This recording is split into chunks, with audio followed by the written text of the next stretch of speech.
The Alpha King threw away the quiet woman who kept his entire kingdom fed, and 5 years later he knelt in the snow before her throne, begging for grain.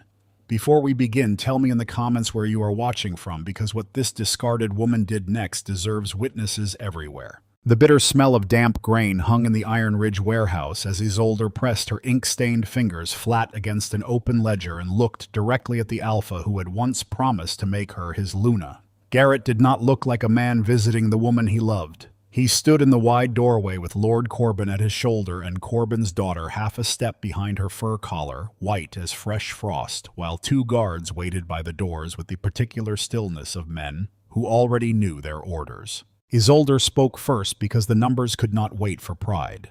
The reserves would not survive the coming winter, she told him. Not at this rate of waste, not with the new officials changing figures they did not understand. She turned the ledger toward him, 5 years of her handwriting marching down the page in careful columns. Garrett closed it with one hand the way a man shuts a door he never intends to open again. "You count sacks of grain, Isolde," he said. "Do not mistake that for ruling a kingdom." She had heard him speak coldly to servants, to rivals, to the council when it displeased him. He had never before used that voice on her. And what would you do if the man who once swore to choose you before every pack in the South stood in front of witnesses and declared that your entire life had been worth less than a marriage contract and 300 hired soldiers? Isolde kept her spine straight and her hands still on the ledger, because an Omega who trembled gave the room exactly what it wanted. Before that winter ended, Garrett would strip her of her place, mock her as a weak little bookkeeper fit only for counting grain, and send her through the outer gates into a blizzard with half a loaf of bread and a flintstone, expecting the snow to finish what his pride had started.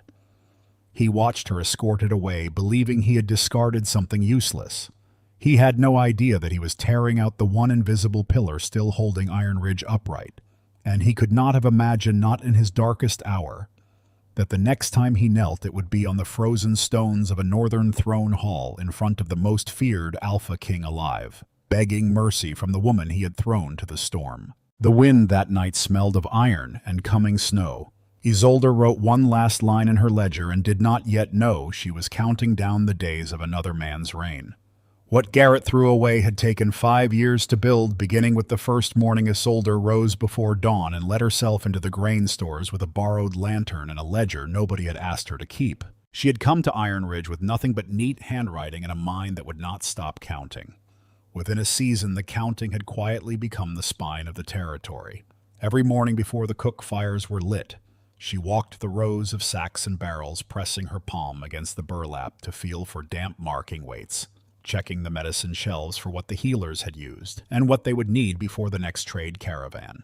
She calculated winter rations down to the last measure of salt so that a family at the far edge of the territory ate the same as a family beneath the Alpha's walls, and the warriors who received their full bowls every evening never once wondered whose arithmetic had filled them. When the coughing sickness crept through the lower settlement 2 winters past, it was Isolde who reorganized the medicine stores in a single night and drew up the quarantine rotations. The healers took the credit because someone had to stand in front and an Omega could not. When the harvest failed the following autumn, it was Isolde who adjusted the rations week by week and made certain that no child in Iron Ridge went to sleep with an empty stomach. The pack called her the Warehouse Omega when it bothered to call her anything. But nearly every quiet system that kept Iron Ridge breathing passed at some point through her hands. Garrett came to her at night. That should have told her everything, and for 5 years she had let it tell her nothing. He would arrive when the warehouse was empty, and the lamps were low, sit on the edge of her work table and speak to her in the voice without command that no one else in the territory ever heard. He told her she alone saw how heavy the pack sat on his shoulders, and that she alone asked him for nothing. And he made her the promise that kept her patient through every public dismissal, every feast she watched from the serving door. "When my throne is secure," he said, "I will choose you publicly. You will never have to hide beside me again." She believed him, not because she was a fool, but because he was, as far as she could see, the only person in Iron Ridge who recognized how much she carried. It would take her years and a frozen river of grief to understand the truth beneath the tenderness. Garrett valued her most exactly as she was: invisible, tireless, mending his mistakes in the dark and asking for no authority in return. A lamp kept in a cellar so no other man could read by her light. Then in the last mild week of autumn, Lord Corbin's banners came up the south road. Corbin arrived the way rich men arrive, slowly with wagons, letting the territory look at what he owned. He brought his daughter wrapped in white fur, and he brought an offer that made Garrett's eyes change her hand in marriage, and with it, an alliance of 300 trained wolf warriors, blooded soldiers enough to double Iron Ridge's strength and make the southern nobles speak Garrett's name with respect. Garrett saw an army. He saw borders that no rival pack would test again, and a seat among greater alphas. Corbin saw something else entirely. Corbin saw the quiet woman in the warehouse who had begun in her patient, methodical way to notice him. For months, small things in Iron Ridge's accounts had refused to balance under Isolder's pen. Payments authorized for military supplies that did not match the goods actually delivered. Sums that left the treasury whole and arrived at the warehouse diminished, as if the road itself were eating them. She had not yet traced the pattern to its source. She knew only that the rot ran through documents bearing Southern seals. She marked each discrepancy in her own ledgers in her own hand for further inspection when Winter gave her time. She was careful. She was quiet. She was not quiet enough. Corbin dined with Garrett 3 times that week, and by the 3rd night the poison was laid down as smoothly as the wine. "Marry my daughter," he told the young alpha, "and no pack from the canyon to the coast will dare touch you. But a man who keeps a former Omega lover in his warehouse insults the bride, insults the alliance, insults every soldier I am placing under your banner." "Sentiment," Corbin said gently, "is the one weakness the South will not forgive in a king." The change came over Iron Ridge like the first hard frost. Garrett stopped visiting the warehouse. The night lamp burned alone.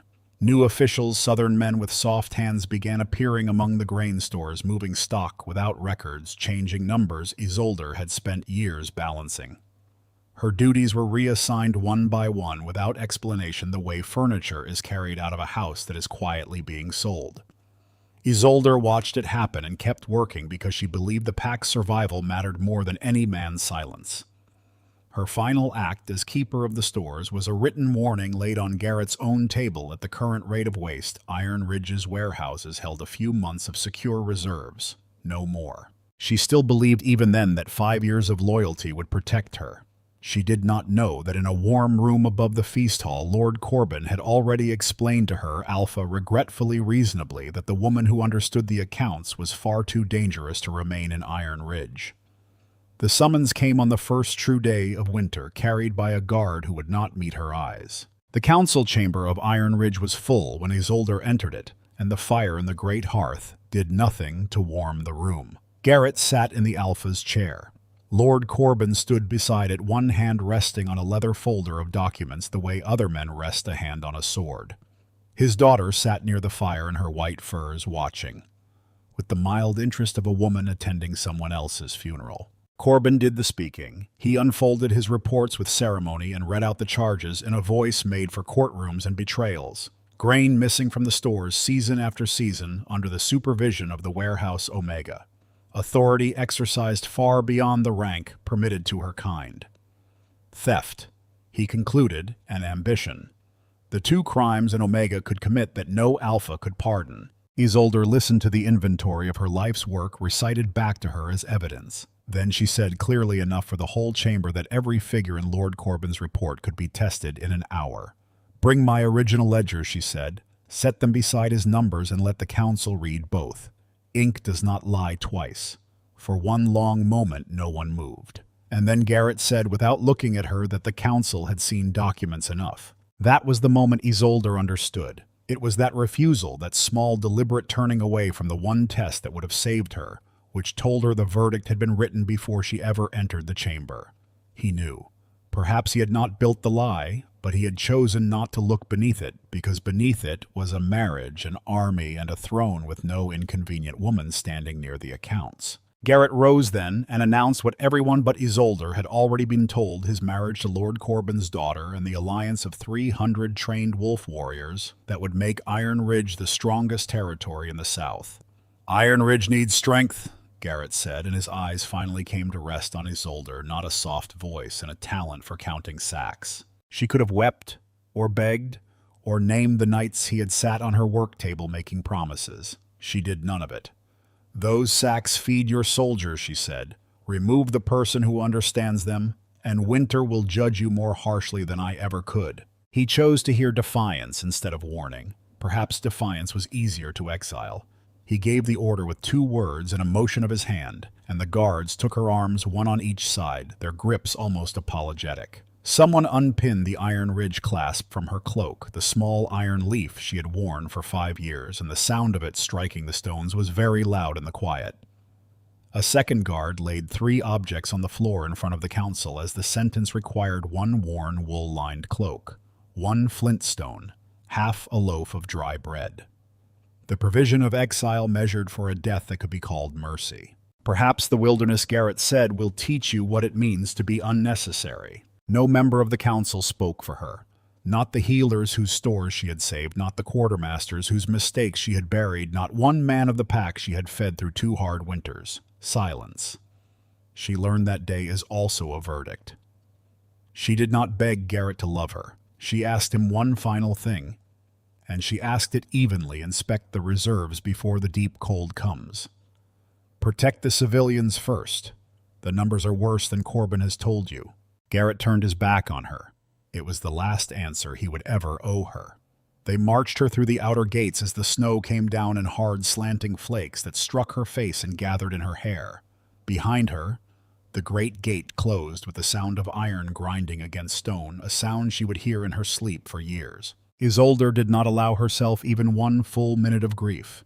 She knelt, broke the half loaf into small, careful portions, and wrapped them separately so hunger could not tempt her into eating tomorrow's share today. She read the wind and kept off the exposed ridges where it would flay the heat from her body. She tore thin strips from the edge of her cloak and tied them to branches as she walked, marking her line of travel so that exhaustion could not walk her in circles. She was a bookkeeper.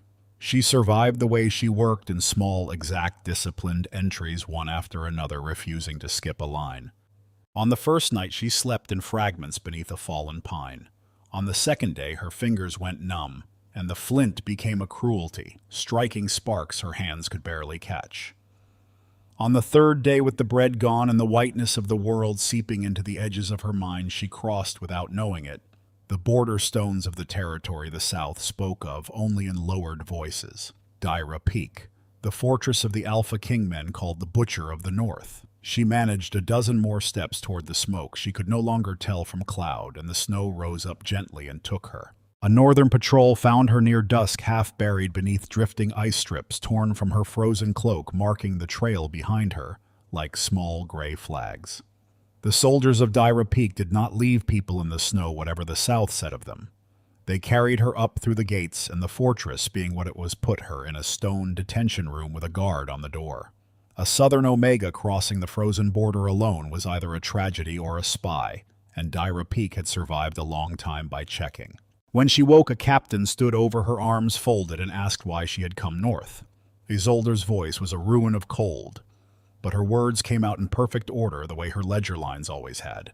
"I was exiled," she said. "I am not asking for mercy. Give me work and I will earn my food." Dyra Peak was nothing like the stories the South told about it. The Southern Pack spoke of a savage kingdom carved out of black ice, ruled by an Alpha King who fed his enemies to the winter. What Isolde found instead was a severe military fortress that ran with the cold precision of a well-kept ledger. Alpha King Alaric was feared that much the stories had right, but inside his own walls his law was simple and absolute. No soldier raised a hand against a civilian, and no one of any rank abused an Omega. In Iron Ridge, cruelty had worn a smile. In Dyra Peak, discipline wore a scar, and Isolde discovered she preferred the scar. They assigned her to the fortress kitchen, the lowest work at the lowest rank. She scrubbed pots until her healing fingers cracked open again, carried wood, and slept in a servant's chamber narrow enough that she could touch both walls from her cot. Some of the kitchen workers mocked her quiet voice and her southern clothes, and she let them, because mockery was cheaper than frostbite. And while she scrubbed, she counted. She could not help it. It was how her mind survived. Within a week, she had seen what no one in the kitchen wanted to see. Nearly 1/5 of the food that came through the doors left them as waste, cooked by habit and guesswork against no true count of men. She began keeping figures on scraps of paper, asked no one's permission, and quietly adjusted how the stores were drawn. Oldest first quantities matched to the head count she took from the mess benches each evening. Within weeks, the same deliveries were feeding hundreds more soldiers, and the waste barrels went out light. The head cook, gruff, but not a fool, carried her scraps of paper to a warehouse official without telling her. And 3 days later, Isolde was made a storage assistant, the lowest clerk in the largest warehouse complex in the north. It should have been a small victory. It lasted precisely until she walked the grain rows. The sacks in the third hall were stacked directly against the cold outer stone, and the old winter vents had been sealed shut to keep the hall warmer for the workers. Isolde pressed her palm to the burlap the way she had done every dawn for 5 years and felt the damp answer her like an old enemy. She went to the warehouse manager that same hour and told him plainly the cold wall was sweating into the grain. The sealed vents were trapping the moisture, and mold would take the reserves from the inside out before the thaw. The manager looked at this foreign Omega 3 weeks out of a detention cell, telling him his own halls were rotting. Admitting she was right would mean admitting the seals were his order and the negligence his own. He refused to hear it. Isolde had met that refusal before in a warmer room from a man she had loved. This time she did not argue. She wrote out a formal report, dated it, described the walls, the vents, and the arithmetic of what would be lost, and delivered it to the manager's office. She kept a copy folded flat beneath her mattress. An Omega who spoke too loudly was punished, but paper she had learned at terrible cost could testify when she could not. Several weeks later, the first sacks were opened, and the smell rose out of them, sweetish and wrong. Mold spreading exactly along the cold wall, exactly as written. In a fortress facing 4 more months of snow, that was not an inconvenience. It was a wound. They brought her before the Alpha King in the storage hall itself. Alaric was younger than the stories and colder than the hall. He stood beside the ruined grain, with her report open in one hand, and he read from it once aloud her own words in his voice. Then he set the paper down beside the damaged sacks and looked at her with eyes the gray of a frozen river and asked the one question no Alpha had ever asked her. "If you knew," he said, "why did you not make them listen? Not how dare you know, not who gave you leave to write. Why did you not make them listen?" As if her silence, and not only the manager's refusal, had cost him his grain. Isolde stood very straight in her servant's clothes, and gave him the truth because she had nothing else left to give anyone. "Where I came from," she said, "an Omega who spoke too loudly was punished before anyone checked whether she was right." Something moved behind the gray eyes, too brief to name. He did not offer sympathy, did not apologize for his manager or her whole ruined life, and she found to her own surprise that she respected him for it. He gave her 7 days. 7 days to save what remained of the hall. Full authority over the laborers for that time, and not an hour longer. "If you fail," he said without heat, the way he might state the depth of the snow, "you leave Dyra Peak." The manager began to protest. Alaric looked at him, and the protest died of exposure. Isolde did not sleep the first night. She had every sound sack dragged off the cold stone onto raised platforms of broken pallet wood, the sealed vents broken open, and the winter wind, her old enemy, put to work drying what it had once tried to kill. She changed inspections from weekly to daily, taught 2 young workers to read damp through burlap with their palms, and hauled and stacked beside the laborers, with dry ash on her hands, and the workers, who had heard she was a southern spy, watched this small, hoarse-voiced woman outwork them, and quietly revised their reports of her. On the 7th day, Alaric walked the hall in silence, palm pressed to the burlap here and there exactly as she did it. Most of the grain had been saved. He stood at the end of the long row, and what he felt did not reach his face, but what he decided did. She was appointed logistics clerk of Dyra Peak that same evening, with her name, her own name, entered in the fortress rolls. "I am not giving you my trust," he told her as the appointment was sealed. "You will earn it." "Good," said something long broken in Isolde's chest, quietly beginning to set. Earned things could not be taken away by a marriage contract.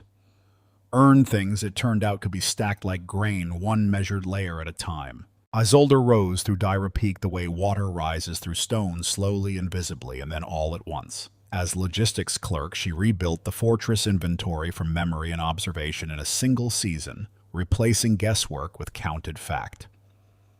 As logistics auditor, a title Alaric invented, because no existing rank described what she did, she closed the small leaks that generations of quartermasters had accepted as weather.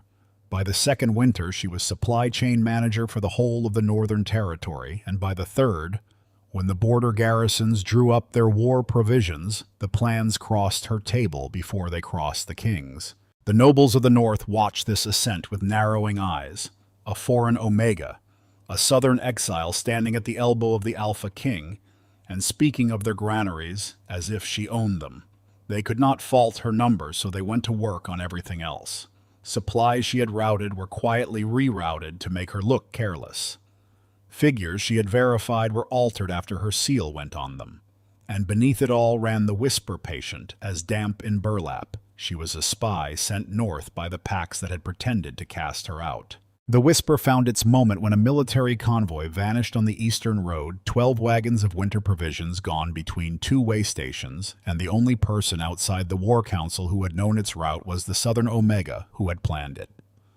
They confined her to her quarters while the matter was examined. She asked for one thing: the transit ledgers for the eastern road, 3 years of them. For 2 days and 2 nights the lamp burned in her window, and on the third morning she laid before the War Council a pattern no one had thought to look for: way fees collected for wagons that never passed escort rosters signed by men stationed elsewhere, a chain of small internal thefts leading to 2 northern officials who had sold the convoy's route and timing for Eastern gold.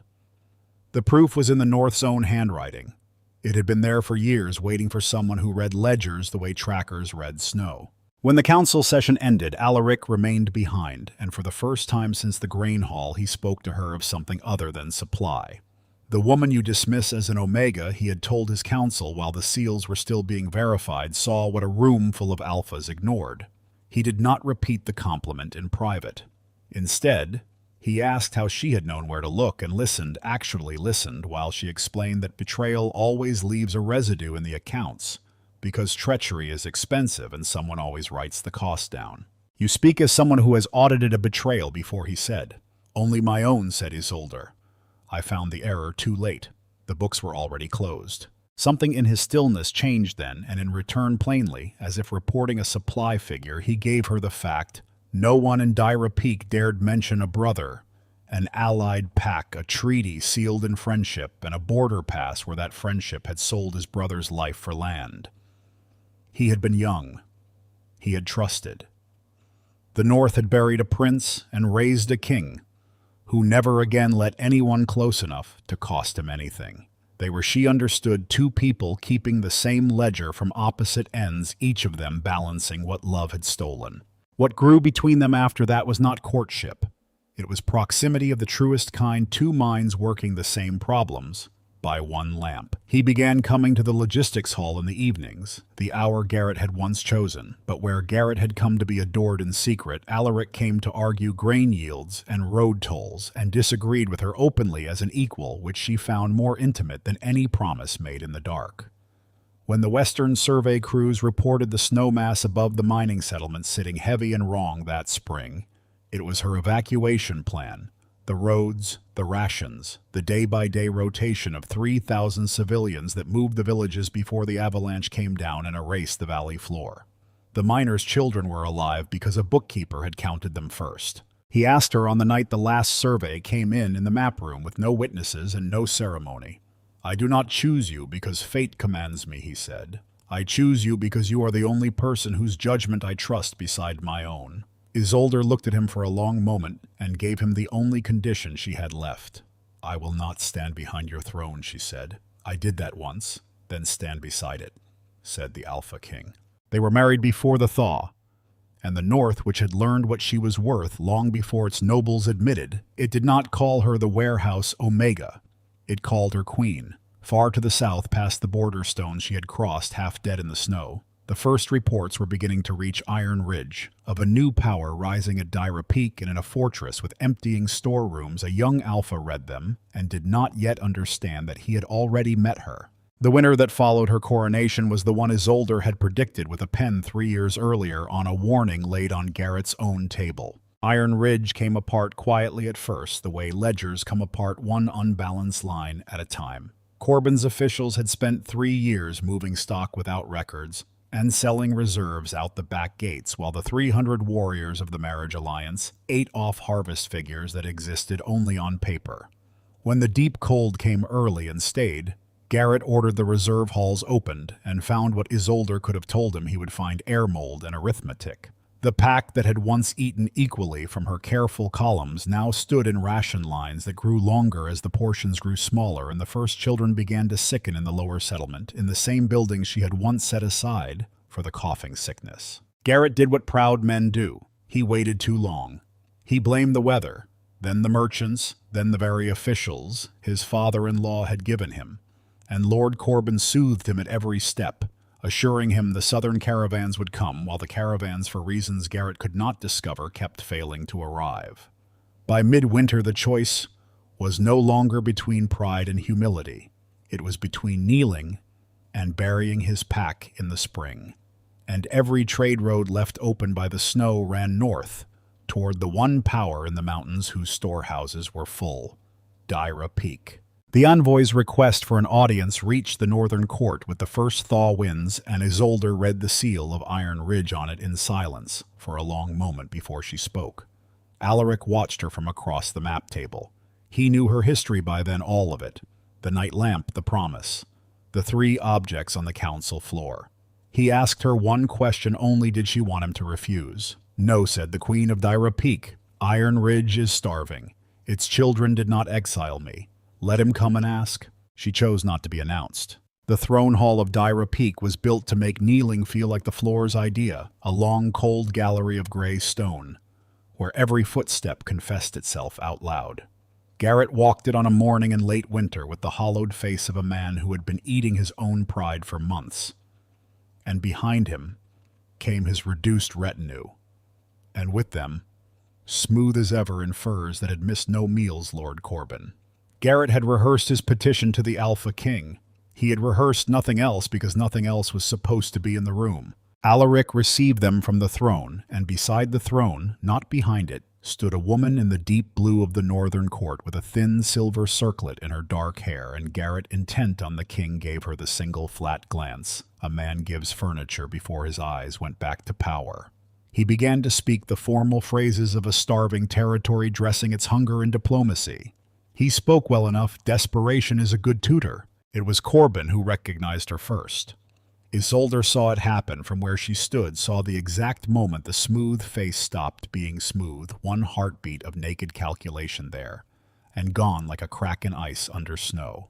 He knows to fear me, she thought with the detached interest of an auditor finding the first bad number, and that is strange, because Garrett only knows to be ashamed of me. The 2 reactions did not match, and mismatched entries her whole life had taught her are where the truth lives. She set the observation aside, dated filed. Then Alaric spoke. Your request will be weighed by the Crown's advisor on provisions and trade, he said, whose judgment in these matters I trust above my own. And he turned, and the whole hall turned with him to the woman beside the throne. She watched Garrett's gaze come back to her, watched it snag, watched 5 years, and a snowstorm rearrange themselves behind his eyes. The quiet voice, the ink-stained hands ringless, then waited now with the seal of the North. The face he had last seen through falling snow framed by an iron gate swinging shut. The color left him so completely that for a moment he looked the way she must have looked when the patrol dug her out of the drift. Isolde came down the steps unhurried and stood before the man who had thrown her to the winter, and her voice when it came was the even unshakable voice of the warehouse. The voice that had never once been permitted to tremble. You asked for grain, she said. I have read your figures on the road here. They are wrong, but they are wrong in the old way by ignorance rather than design, so I will tell you what your stores actually hold and what Dyra Peak is prepared to do. And she told him from memory, territory by territory, his own hunger measured more precisely than his own council had measured it, while Garrett stood in the gallery of gray stone and learned what it was to be counted. The North would send grain, she said. Enough to bring Iron Ridge's civilians through to the green season on the Queen's own condition. Northern clerks would oversee its distribution, families and children first, fighting men after, and not one sack would pass through the hands of the Southern officials currently keeping Iron Ridge's books. The aid would be a treaty written, sealed, and public between Dyra Peak and the Pack of Iron Ridge, not between her and its alpha. Iron Ridge would owe the North.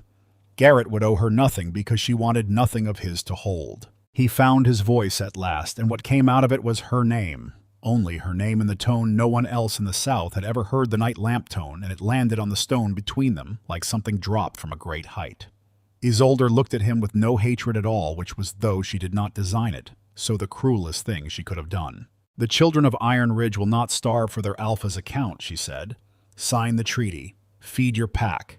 That is all that happens here today. But it was not all, because as the documents were brought forward, her eyes went past Garrett's shoulder to Lord Corbin standing very still in his unhungry furs, and she thought again of that first cracked heartbeat of fear and of southern caravans that somehow never arrived, and of a woman in white fur watching her funeral 3 years ago with mild interest. The ledgers of that day had never balanced. She had simply been too busy surviving to audit them. The Queen of Dyra Peak signed the Treaty of Grain with a steady hand, and began that same evening in the lamplight of the map room to open the oldest unbalanced account of her life. She started, as she always started, with the numbers that refused to lie down. The Northern Crown kept trade intelligence thoroughly, and as Queen she had access to records no warehouse Omega could have dreamed of: caravan manifests, road tolls, bank correspondence, the seals of half the southern markets. Isolde spread 3 years of them across the map room table beside the one document she had carried out of her old life folded flat against her ribs. Through a blizzard, the last private copy of her Iron Ridge ledgers, where she had marked the payments that left the treasury whole and arrived diminished. She had never traced the pattern to its source. She had been exiled 3 weeks before she could. It took her most of the spring working by the old night lamp hours while the fortress slept, and what came up out of those pages was not a thief. It was an architecture. Lord Corbin was not rich. That was the foundation stone of all of it, and it took her weeks to believe it because his wealth was the one fact everyone in the South agreed on.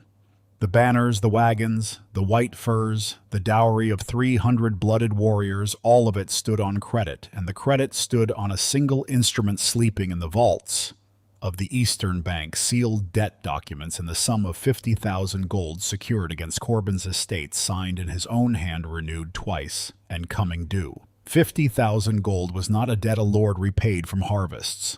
It was a debt a lord repaid by owning someone else's territory, and Corbin had chosen his, a young pack, with rich stores, weak accounting, and an alpha, whose ambition was larger than his arithmetic. The payments that had bled Iron Ridge's treasury for months before her exile, the military supplies bought whole and delivered hollow, had been Corbin servicing his debt with Garrett's gold, through his own soft-handed officials behind his own daughter's dowry. And the marriage had never been the plan's crown. It had been the plan's door. Once his men kept Iron Ridge's books, once its reserves were sold quietly south, and its granary stood empty by midwinter, the pack would not be conquered. Conquest was expensive. It would be foreclosed, handed to Corbin by its own starving council in exchange for the caravans. He alone could summon the same caravans. Her manifest now showed plainly. His agents had been turning back all winter at the southern passes. The famine kneeling Garrett before the northern throne had not been weather and waste. It had a signature, which left one entry unexplained, and Isolde sat with it a long time, her own exile spread before her in paper. Why had a man building so patient a machine bothered to destroy a warehouse Omega? Then she laid her old ledger open beside Corbin's falsified supply reports from the Exile Council, and she saw it. And her hands, which had not trembled at her own sentencing, trembled now. The discrepancies she had marked for winter inspection in her own hand in her own private pages appeared in Corbin's forged evidence, inverted, rewritten as her thefts. Line for line, sum for sum. He could not have known which figures to forge unless his men had been reading her ledgers for months, and he would not have needed to forge anything at all unless he had understood long before she did that the quiet woman in the warehouse was 3 columns away from finding him. The charges had never been Garrett's jealous politics. They had been Corbin's surgery, precise, unhurried, removing the one mind in Iron Ridge that read handwriting and numbers, and the exile in a blizzard with half a loaf of bread had been the cheapest possible way to make the removal permanent. Even her death had been budgeted. She had spent 3 years believing she was betrayed for a bride and an army, The truth was smaller and colder. She had been erased for being right too early. Isolde sat in the map room of Dyra Peak with the whole architecture spread beneath her lamp, and something happened in her that was not rage, though it had rage in it somewhere banked and useless. What rose instead was the thing that had carried her through the snow. The bookkeeper's clean, patient certainty that every account, however long it runs, can be brought to balance. Corbin's machine had one flaw, the flaw of all borrowed things. It could be bought. She brought it to Alaric that same night, all of it. The debt, the embargo, the foreclosure, waiting for Iron Ridge, the forged evidence built from her stolen figures, and he listened. The way he always listened, motionless. Gray eyes moving along her reasoning like a man walking a rampart, testing each stone. When she finished, he was silent for a moment, and then he asked quietly what she wanted, and she understood the question's real weight. Iron Ridge had thrown her to the winter. The simplest arithmetic said, let Corbin have it. Let the machine close on the man who had closed the gate. There are thousands of people in that territory who never signed my exile, Isolde said. I fed them for 5 years. I'm not going to stop because their alpha is a fool, but I will not fight Corbin with soldiers. Soldiers are the only expense he has planned for. Then what? Asked the alpha. King, do you intend to spend gold? Said his queen in paper. He has taught the South that I can be destroyed by documents. I intend to teach him that he was right.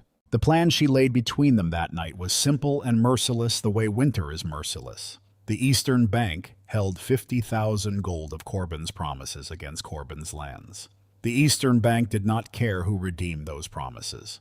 Dyra Peak's treasury fat on 3 years of her own administration could buy the sealed debt whole quietly through northern merchant houses with no crown seal showing, and the moment the papers changed, vaults. Every estate, every banner, every white fur and hired sword in Corbin's possession would stand on ground owned by the woman he had sent into the snow. No armies, no sieges, one signature purchased at face value. Alaric looked at the plan for a long moment and then at her, and what crossed his face was not quite a smile. The North did not waste them, but it was close, and it was proud. He gave her the treasury and his full authority with the same economy he had once given her 7 days.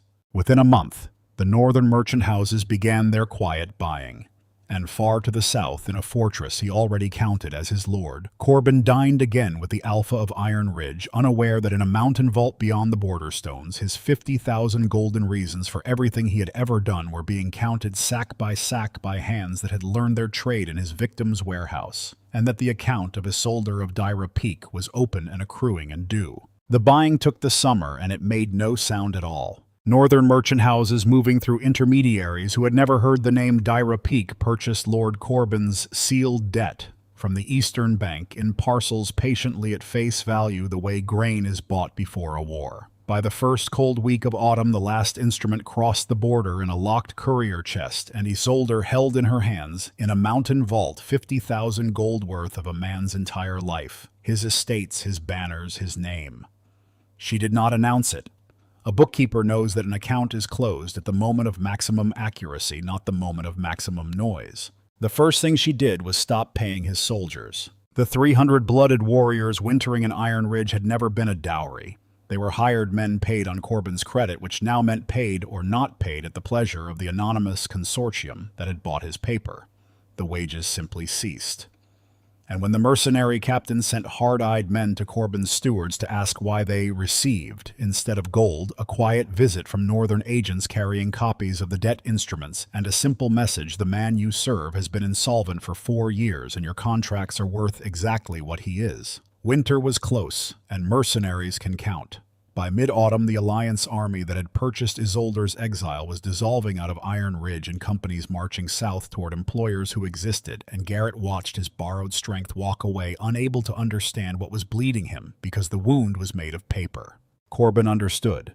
Corbin had spent the summer feeling his machine seize gear by gear caravans suddenly inspected at northern Allied passes, credit lines closing like doors down a corridor, and when the wages stopped, he finally saw the shape of the hand inside events, and knew it wore a silver circlet. A man of documents his whole life, he responded at the end, the way all such men fear they will. He reached for the knife. The Queen of Dyra Peak traveled that month to the border meetings for Iron Ridge's grain relief, and her route ran, as every route through those mountains, ran through the canyon gates, the narrow throat of black stone south of the border marker. Corbin's remaining coin bought 40 men who asked no questions, and what his coin could not buy, his desperation planned rockfall to seal the canyon's mouth behind her column archers on the rim, and no survivors to audit. He might have managed it if his machine had not already taught the North how he thought.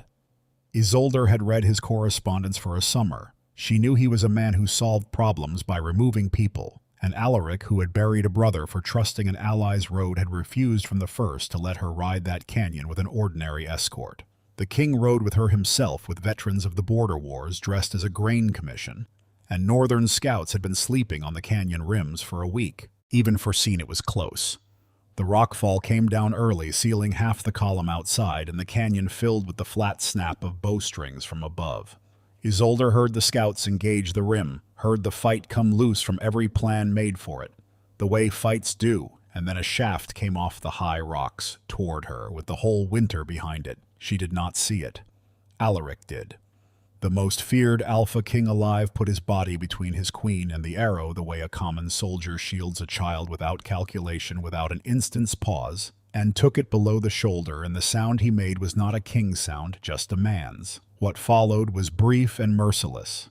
Northern veterans cleared the rim and the canyon floor, and the hired men who survived it talked quickly and thoroughly, and every road their confessions ran down ended at the seal of Lord Corbin. Isolde knelt in the frozen grit of the canyon, with her hands pressed over the king's wound blood on the ledger hands that had never trembled at a sentencing, and found them trembling for the second time in her life.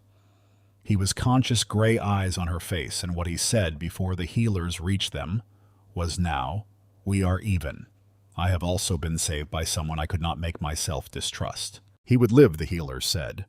The arrow had been meant for her, and had found instead the one man in the mountains built to survive it. But the confessions from the canyon held one more entry, and it was the one Isolde read, standing very still by the king's sickbed, the paper steady in her hands, while everything behind her ribs went quiet. Corbin's agents had needed the queen's route and the date of her crossing, and those had been known to only 2 courts. The northern one had bled for her in the canyon. The southern one, the confessions were unanimous, had received Corbin's request for the travel schedules through the office of the Alpha of Iron Ridge himself. Garrett had not planned the ambush. That required a kind of courage he did not have. He had simply been asked by his father-in-law for the documents at a moment when he was drowning, and Corbin was the only man still holding rope, and he had chosen not to ask why, exactly as he had once chosen not to open a ledger. His second betrayal was identical to his first. He looked away and let the winter do it. She had wept once over what his silence cost her. This time she felt only the cold clarity of a closing account. He has a pattern, she thought, and patterns are what I read. The reckoning, when it came, was made of paper exactly as she had promised. The North summoned a border tribunal, the old form, older than either kingdom, that no southern territory facing a treaty partner could refuse, and to it Isolde brought not soldiers but documents arranged in the order a mind follows to a verdict. The sealed debt instruments of the Eastern Bank, 50,000 gold in Corbin's own hand. The caravan manifest showing his agents turning back the South's grain all through the famine winter. The false supply reports from her exile trial laid side by side with her original ledger's line against line, forgery against source, so that any literate man could see which had been copied from which. And the canyon confessions with their unanimous road running back to one seal. She had told Garrett once that ink does not lie twice. It had taken 3 years, a snowstorm, and a crown, but the ledgers were finally read aloud. Corbin fought the way, documents, fight denials, procedures, counterclaims, and drowned in his own signatures. Before the assembled seals of 2 territories, he was stripped of estates that were no longer his, exposed as a debtor who had engineered a famine, a forger who had sold an innocent woman to a blizzard, and a paymaster of assassins who had put an arrow into the Alpha King of the North. The southern lords who had drunk his wine for a decade abandoned him between morning and evening. He was chained by the same tribunal law he had twisted against a warehouse, Omega, and Isolde watched it done without pleasure and without mercy, the way she watched scales settle. For Iron Ridge, the tribunal's arithmetic was simpler and colder. Its alpha had signed her exile on evidence he refused to test. He had let Corbin's men keep his books through a famine of their making, and he had handed his benefactor's travel schedules to the man who bought arrows with them.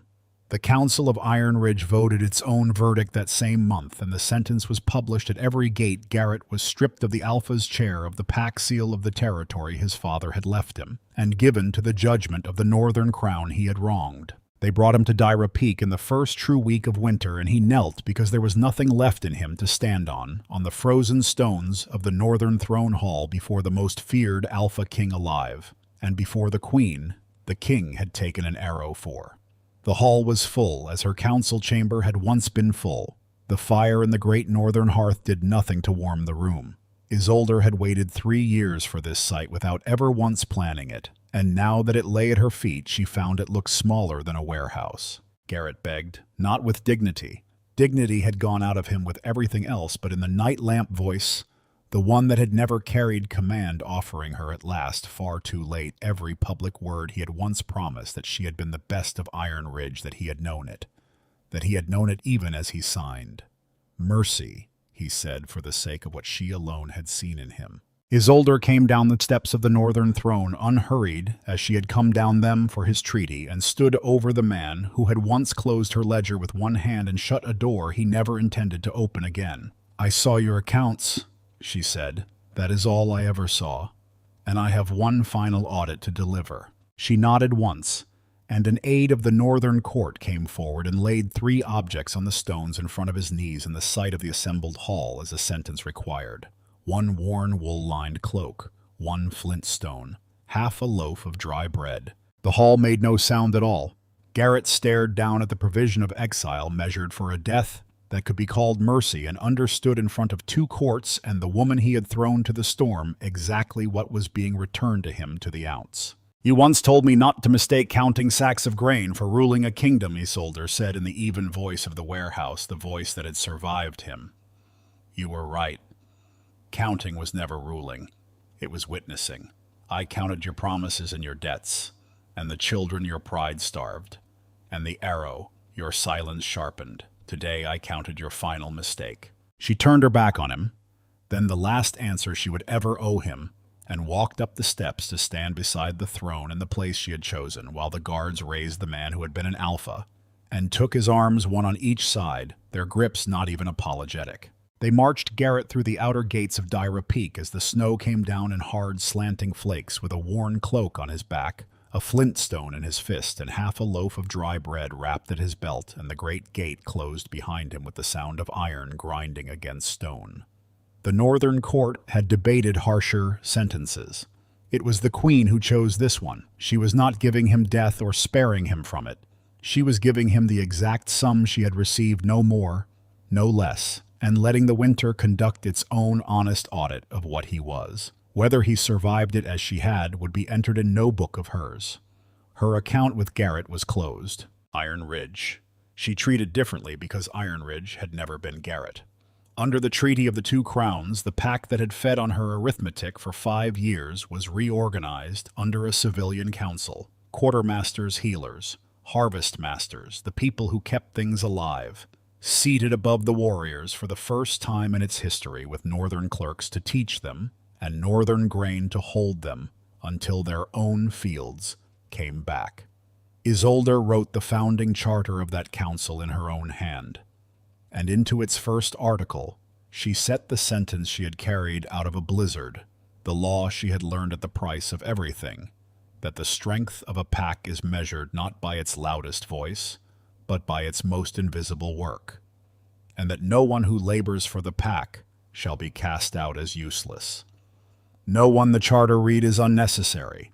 The children of Iron Ridge ate that winter and the next and every winter after from storehouses run on her columns by people who had watched what became of a territory that threw its counting woman into the snow. In the north, the years that followed were spoken of even by Dyra Peak's enemies as the ordered years. The fortress kingdom that had once been feared only for its soldiers became feared in the way that matters more for its strength.